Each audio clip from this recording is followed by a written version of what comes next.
प्रश्न ये आता है कि भाई जब ट्रांसपेरेंसी की बैठक होगी और विवाद में सुलझा दिए जाएंगे और उसके बावजूद भी कुछ लोगों को आजकल बड़ा शौक लग गया है कोर्ट केस का, तो लोग आपस में कोर्ट केस करते करते करते करते किस मुकाम पे आप पहुंचे हैं कि आपस में भी एक दूसरे को नोटिस भेज रहे हैं कोर्ट के। जी मतलब जिस न्यायिक प्रक्रिया ने भगवान श्री रजनीश की विचारधारा के साथ न्याय नहीं किया, जब भगवान खुद मौजूद थे। अमेरिका जिसको ये माना जाता है कि ये सब बहुत आगे हैं, भारत का सिस्टम तो खैर उससे बहुत ही पीछे माना जाता है, क्योंकि न्याय फास्ट नहीं है और तमाम इसमें गड़बड़ियां हैं। तो फिर भारत के न्याय से कौन इसकी उम्मीद है कि भाई हम लोगों के लिए न्याय वहां से मिलेगा। यानी कि हमारी विचारधारा को न्याय तो हम लोगों को खुद ही अपना सिस्टम बनाना पड़ेगा, और वो एक ऐप के माध्यम से, ट्रांसपेरेंसी के माध्यम से वो किया जा सकता है, बहुत आसानी से किया जा सकता है।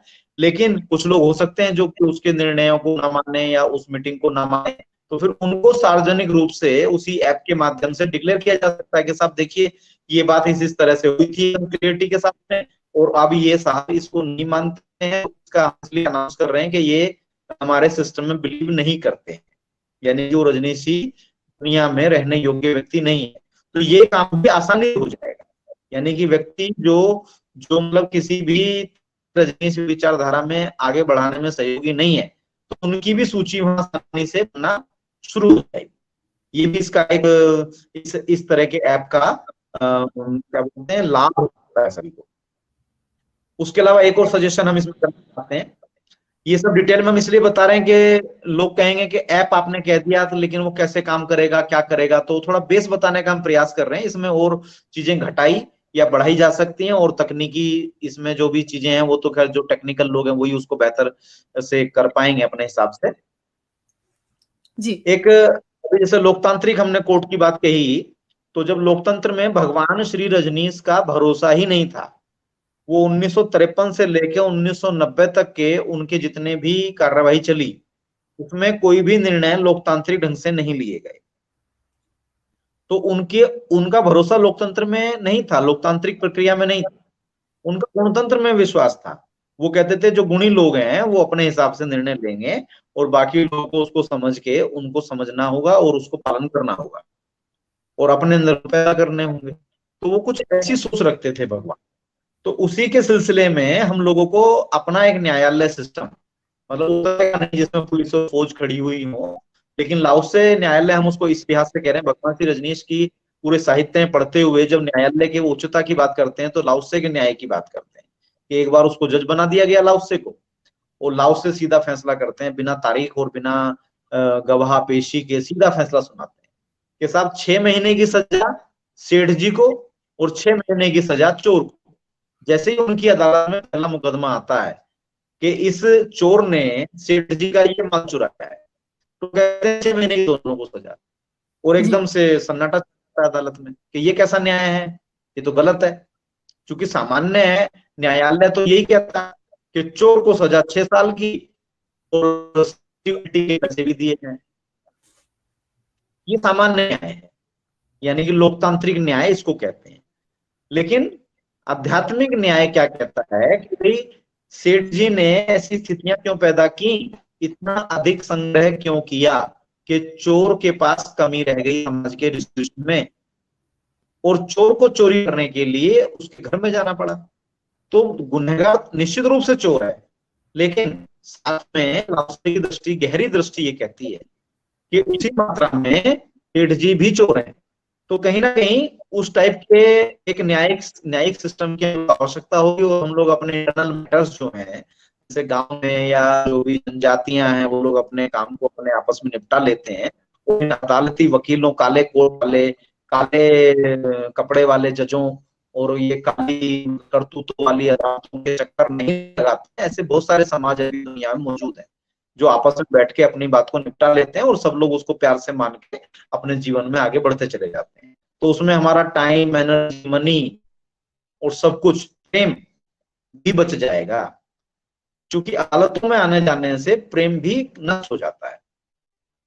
आप नोटिस भेजेंगे, वो नोटिस का जवाब देगा, फिर आप केस करेंगे, वो खड़े रहेंगे, कितना टाइम एनर्जी वेस्टेज है, कितना प्रेम भंग हो जाएगा अगर कोई 10-20 साल आपस में आमने सामने मुकदमे में लोग खड़े रहे किसी भी मामले को लेकर, तो उनके बीच प्रेम बचा क्या?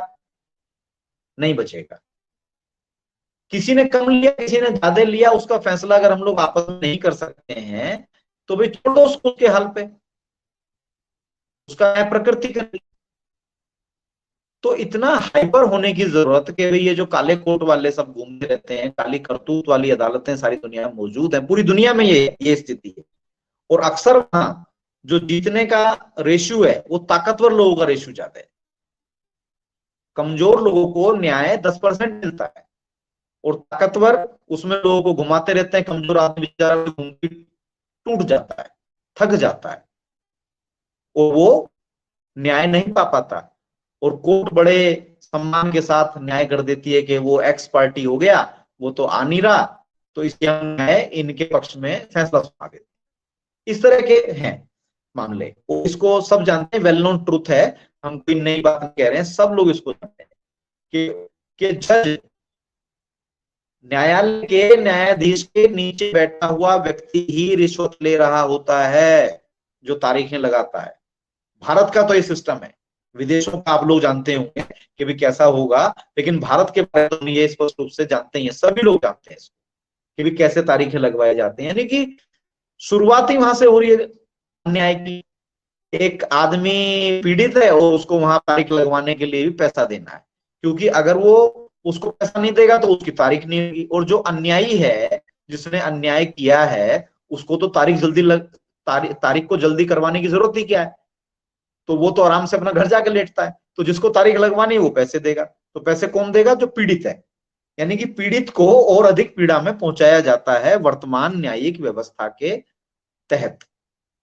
तो इसलिए हम लोगों को अपनी खुद की, अपने आपस की सहमति से बैठ के व्यवस्था बनानी होगी। उसको न्यायिक प्रक्रिया भी कह सकते हैं उसको, इसीलिए हमने नाम देने की कोशिश की लाओत्से न्यायालय, कि लाओत्से के स्टाइल में, यानी कि सीधी सीधी बात समझ ली जाए और उस पर बात कर ली जाए, और कुछ बात बाद में अगर अटकती है तो उसके लिए फिर खुली मीटिंग कर ली जाए। अगर खुली मीटिंग में नहीं हो पाया तो लाओत्से न्यायालय में आप आ जाइए। उसमें कोई भी वरिष्ठ, उतने मतलब सच्चे पुरुष, जो भी सच्ची स्त्रियां हैं, पुरुष हैं, जो भी उतने सुलझे हुए हमारे सन्यासी होंगे, उनको में रखा जा सकता है 2-4-10 लोगों को, क्योंकि एक एक व्यक्ति भी न्याय करते करते परेशान ना हो जाए और जो है वो अचानक से उसके ऊपर प्रेशर ना बढ़ जाए। तो ऐसा करके इसमें आसानी से हो सकता है। अब सवाल ये आता है कि उसमें जो ये सहयोग प्राप्त करने की किन किन की स्थिति होनी चाहिए, तो थोड़ा सा उसका भी हम लाएं कुछ लिख के। जैसे लाइब्रेरी वाले लोग हैं, जो लोग लाइब्रेरी चलाना चाहते हैं और उस लाइब्रेरी को बनाने में, चलाने में कोई सहयोग की जरूरत पड़ती है, तो लोग उस लिस्ट में आ सकते हैं कि साहब हमको सहयोग कीजिए, हम ये काम फला शहर में फला तरीके से करना चाहते हैं। तो वो लोग अपनी बात रख सकते हैं, आके लाइब्रेरी के रूप में इसमें रजिस्ट्रेशन हो सकते हैं। पुस्तक प्रकाशन कुछ लोग करना चाहते हैं, क्योंकि लाइब्रेरी तो तब चलेगी जब पहले पुस्तक प्रकाशन होगा, तो पुस्तक प्रकाशन वाले वहां हो सकते हैं। पत्र पत्रिकाओं का प्रकाशन करने वाले वहां हो सकते हैं, जो मासिक रूप से नए ढंग से भगवान के संदेश को सबके बीच में रखना चाहें। जो यूट्यूब चैनल वाले भी उसमें हो सकते हैं, अपने आप को रजिस्टर्ड करा सकते हैं सभी चैनल के, भाई हाँ ठीक है, हमको टेक्नोलॉजी के लिए आगे बढ़ाने के लिए, क्योंकि विविधता को हमको स्वीकार करना पड़ेगा। अगर विविधता नहीं होगी तो काम बहुत ही सीमित रह जाएगा। विविधता को बढ़ाने के लिए सभी को उसमें रजिस्ट्रेशन करने का अवसर होना चाहिए। जैसे शिविर के आयोजन, मान लीजिए हर महीने या हर 3 महीने में, 6 महीने में अपने शहर में या कहीं भी वो शिविर लगाना चाहता है। कुछ लोग हो सकता है फुल टाइम ही इस काम में लगना चाहें और वो शिविर के आयोजन ही करें जगह जगह, हर शहर शहर जाके, गांव गांव जाके, कस्बे कस्बे जाके भगवान के संदेश को पहुंचाने के लिए। तो शिविर आयोजक उसमें आ सकते हैं। संचालकों को भी बहुत सारी व्यवस्थाओं की आवश्यकता पड़ती है, यात्राएं उनको करनी पड़ती हैं, या फिर उनको टेक्नोलॉजी की भी कुछ आवश्यकता हो सकती है, या उनके और निजी खर्चे भी हो सकते हैं। अगर कोई व्यक्ति संचालन में अपनी प्रतिभा को लगाएगा तो उसके भी कुछ खर्चे हो सकते हैं। अनुसंधान के कोई रिसर्च करना चाहता है तो वो भी इसमें आ सकते हैं। संगीतज्ञ, मतलब म्यूजिक, यानी कि जो कला, यानी कि भगवान रजनीश के पूरी विचारधारा में संगीत का बहुत अहम रोल है। और जो हम लोग तमाम शिविर या जो भी हम एक्टिविटी करते हैं उसमें संगीत शामिल है। तो निरंतर संगीत आगे बढ़ सके तो उसके लिए संगीतज्ञों को भी सपोर्ट की जरूरत होती है, क्योंकि जिसकी एनर्जी संगीत में लग जाएगी तो निश्चित रूप से वो जो भी संसार के प्रपंच हैं उनको करने में थोड़ा उसकी रुचि कम हो जाती है। तो ऐसी स्थिति में वो संगीत पे काम करे और अपने प्रोजेक्ट को बताए और उसमें वो काम करे और उसको बाद में डिटेली बताए उसकी क्या वो कर चुका। तो फिर उसमें जिनकी रुचि होगी वो लोग उसको सहयोग कर सकते हैं, जिनको वो पसंद आए, व्यक्ति या संस्था भी हो सकती है पे काम करने वाली, या आश्रम है हमारे, या ध्यान केंद्र है हमारे, या कोई कम्यून बनाना चाहता है, या कोई मिस्ट्री स्कूल के रूप में काम करना चाहता है, या कोई कीर्तन मंडलियां निकालना चाहता हो, या कोई अलग अलग किस्म के कलाकार भी हो सकते हैं, संगीत के अलावा भी अलग अलग किस्म की कलाएं भी हो सकती हैं। कोई क्षेत्र में भगवान रजनीश के नाम के साथ काम करना चाहे, या पूर्णकालिक नवसन्यासी भी होते हैं, जैसे फुल टाइम जो लोग काम करते हैं तो उनकी जरूरतें कैसे पूरी हो, तो उनको पता ही नहीं चलता, वो इतने संघर्ष में आ जाते हैं कि उनका प्रेम तो भगवान से इतना ज्यादा हो गया कि वो पूर्णकालिक होना चाहते हैं। भगवान श्री रजनीश ने जब नवसन्यास की शुरुआत की थी तो नवसन्यास क्या एक नाम से किताब है, डायमंड पॉकेट बुक ने उसको छापा, सभी के पास होगी, सब लोग उसमें जाके देख सकते हैं। तो 3 प्रकार के सन्यास की बात करते हैं। एक वो सन्यासी होंगे जो ग्रस्त हैं, वो अपनी गृहस्थी को निभाते हुए, अपनी जिम्मेदारियों को निभाते हुए सन्यास का भी थोड़ा रस आनंद लेंगे। एक वो लोग हैं जो अपने संसार की जिम्मेदारियों को पूरा कर चुके हैं, वो लोग पूर्णकालिक सन्यासी हो सकते हैं, ऐसा भगवान ने बताया। और जिन लोगों का संसार शुरू ही नहीं हुआ, जिनकी संसार में रुचि ही नहीं है, तो वो लोग भी पूर्णकालिक सन्यासी हो सकते हैं, ऐसा भगवान ने बताया। पूर्णकालिक सन्यास हम देश में लिखा। तो ऐसे लोग भी अपने अपने काम अपने अपने दिशा में करना चाहें तो अपनी पूरी डिटेल के साथ वहां उस ऐप के अंदर अवेलेबल हो सकते हैं, और उससे बड़ा सबको काम करने का, सबको एक दूसरे से जुड़ने का पूरा अच्छा मौका मिल सकता है। तो इस तरह से इसको हम लोग आगे बढ़ा सकते हैं, ये सजेशन है ऐप के लिए। इसी तरह से नियमावली हम लोग उसमें लगातार आगे बेहतर करते जा सकते हैं निरंतर, क्योंकि किसकी जरूरत है किसकी नहीं है उसको बेहतर करते जा सकते हैं। और इसमें विविधता का जरूर ख्याल रखा जाए, मतलब प्रतिबंध लगाने की कम से कम कोशिश की जाए लोगों पर। जैसे जी लोग बायस हो जाते हैं दृष्टिकोण से, तो उसके लिए कुछ हमने शब्द लिखे हैं, जैसे भाषा के प्रति कोई हो सकता है बायस कि जी फलानी भाषा में तो हम लोग काम नहीं करेंगे, या ये फलानी भाषा क्षेत्र का व्यक्ति है तो उस भाषा में हम लोगों को, उस वाले भाषा के लोगों को इसमें जगह नहीं देनी है। मान लीजिए कोई कहे कि गुजरातियों को इसमें जगह नहीं मिलेगी, या कोई कहे कि मराठियों को जगह नहीं मिलेगी, या कोई कहे कि तेलुगु वालों को जगह नहीं मिलेगी, तो ये गलत हो जाएगा। तो यानी कि सभी भाषाओं में काम करने वाले सभी प्रकार के कार्यकर्ताओं का स्वागत होना चाहिए, क्योंकि जी भगवान का पूरी बात जो है जितनी अधिक भाषाओं में अवेलेबल होगी और जितनी अधिक भाषाओं में काम करने वाले लोग दुनिया में सामने आएंगे, उतना ही संदेश अंतिम व्यक्ति पहुंचने की संभावना रहेगी। तो क्षेत्र, कोई क्षेत्र हो सकता है कि साहब फलाने क्षेत्र के लोगों को हम इसमें ऐड नहीं करेंगे तो क्षेत्र के हिसाब से भेदभाव नहीं होगी। जी डिटेल गाइडलाइन के लिए तो मुझे लगता है कि हमें आह्वान करना चाहिए कि सारे सन्यासी इसमें आए और इस चर्चा में भाग ले, और इस डिटेल गाइडलाइन के तहत ये एक ट्रांसपेरेंसी और पारदर्शिता का एक प्रोजेक्ट ही बन जाएगा।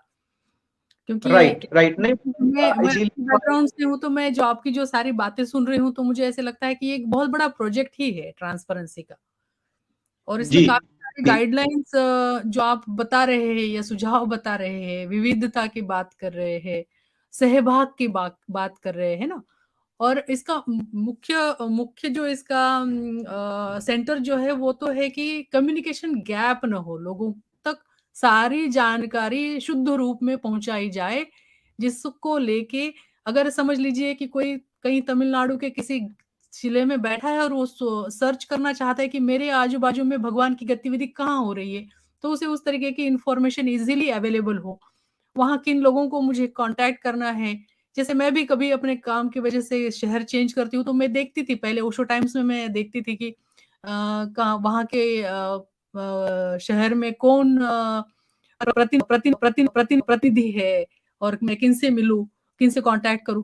तो ये बहुत जरूरी बात है, और मुझे लगता है कि ये जो गाइडलाइंस की जो आप जो डिटेल में जो सहायता करना चाह रहे हैं। शायद इसके लिए हम एक और भाग की यहाँ पे व्यवस्था कर सकते हैं और उसमें काफ़ी लोगों को हम यहाँ पे आमंत्रित कर सकते हैं कि आएँ, बैठे एक मंच पे और अपने सुझाव भी उसमें दें। जी, स्वामी जी। जी, जी माँ। तो इसी तरह से जैसे भाषा है या क्षेत्र के रूप में भी हम लोगों को प्रतिबंधित नहीं कर सकते हैं, नहीं करना चाहिए उस ऐप के लिए। जी। या फिर लिंग भेद भी चीज है कि भाई जैसे ऋषिकेश में हम लोगों ने संस्था बनाई, उसका नाम रखा भगवान श्री रजनीश वुमेन विजन। तो बहुत सारे लोगों से बात करना शुरू कर दिया कि साहब वुमेन की भगवान ने बात ही नहीं की, वुमेन की भगवान ने बात ही नहीं कही। और जबकि हमने उसका जब नाम रखा था, इस बिहार रखा था कि भगवान श्री रजनीश ने नारी और शांति नाम से पूरी प्रवचन श्रृंखला बोली है और उसके लिए a new vision for women liberation, ऐसा उसका नाम है किताब का। या आधुनिक विद्रोही स्त्री, हिंदी में टाइटल था आधुनिक विद्रोही स्त्री। यस, तो मतलब इस तरह से भगवान श्री रजनीश ने अलग से नारी के ऊपर किताब बोली, वुमेन के ऊपर बुक बोली। तो हमने कहा ये भी एक फील्ड है और पूरी दुनिया में इसकी डिबेट है। आधी दुनिया आधी आबादी ऐसे करके बात चलती है। तो भाई आधी आबादी के कुछ प्रश्न ऐसे हो सकते हैं जो कि अलग से संस्था उसमें काम करना चाहे, तो यानी कि लिंग भेद भी उसमें नहीं होना चाहिए, उसमें सभी का स्वागत होना चाहिए। कोई लड़कियों पे काम करना चाहे, कोई वृद्ध स्त्रियों पे काम करना चाहे, कोई जवान स्त्रियों पे काम करना चाहे, यानी कि उसमें लिंग भेद का भी अवसर नहीं दिया जाना चाहिए, उसको भी हटाना चाहिए। आर्थिक रूप से कि साहब आप तो कमजोर हैं, आर्थिक रूप से आपका इसमें रजिस्ट्रेशन नहीं होगा, यानी कि उसमें कोई एंट्री करने के लिए उतनी तगड़ी फीस ना रख दी जाए कि वो उसकी फीस ही ना दे पाए, ठीक है, तो उसमें नहीं होना चाहिए।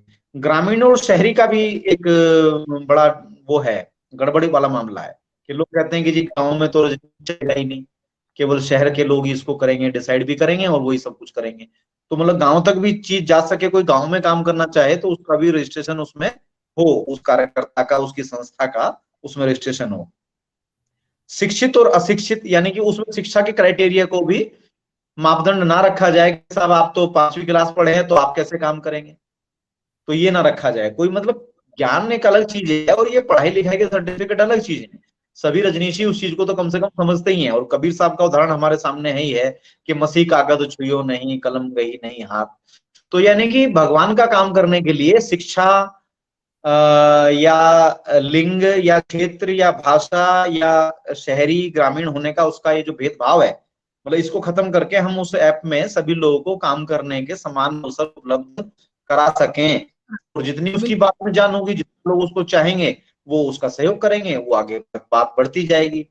उसी तरह से हमने इसका ठीक उल्टा भी थोड़ा जो है निकालने की कोशिश की कि कुछ चीजों को हमको प्रतिबंधित भी करना होगा, यानी कि उसकी गाइडलाइन में ये भी लेके आनी पड़ेंगी कुछ चीजें कि जैसे वंशवाद है, वंशवाद को उसमें प्रतिबंधित करना पड़ेगा। जातवाद है, धर्मवाद है, इसकी बड़ी बात कर रहे हैं। ये थोड़ी बड़ी बीमारियां हैं जिनकी वजह से सारी मानवता आज की तारीख में त्राही त्राही करती है, हर व्यक्ति उससे पीड़ित है। और ऐसी पीड़ा है कि उस पीड़ा को मिटाने के लिए वो खुद भी वंशवादी, जातिवादी, धर्मवादी, नस्लवादी, राष्ट्रवादी को मजबूर है, लेकिन वो पीड़ित है। अंततः तो वो पीड़ित है। जब भी वो एकांत में बैठता है तो इन सब बीमारियों से वह पीड़ित है। तो भगवान श्री रजनीश की दुनिया जो लोग काम करें तो वो लोग इन बीमारियों से थोड़ा मुक्त रहें, ऐसी कोशिश करने के लिए हम लोग इसको रोकें, इसको प्रतिबंधित करना पड़ेगा। किसको? वंशवाद को, जातिवाद को, धर्मवाद को, नस्लवाद को, राष्ट्रवाद को, आदि आदि और भी पॉइंट इसमें हो सकते हैं। तो कुछ पॉइंटों को प्रतिबंधित करना पड़ेगा और कुछ को प्रतिबंधित, कुछ मामले ऐसे हैं जिसमें भेदभाव हमको हटाना पड़ेगा। तो ये मोटी मोटी बातें इसमें हमने रखने का आउटलाइन प्रयास किया है। बाकी तो लंबी, जैसे आपने कहा, तो पूरा आगे से पूरा करना पड़ेगा। निश्चित रूप से इसके बारे में बहुत काम करने की जरूरत पड़ेगी। जय भगवान श्री रजनीश, जय भगवान श्री रजनीश, जय भगवान श्री रजनीश, जय भगवान श्री रजनीश, जय भगवान श्री रजनीश, जय भगवान।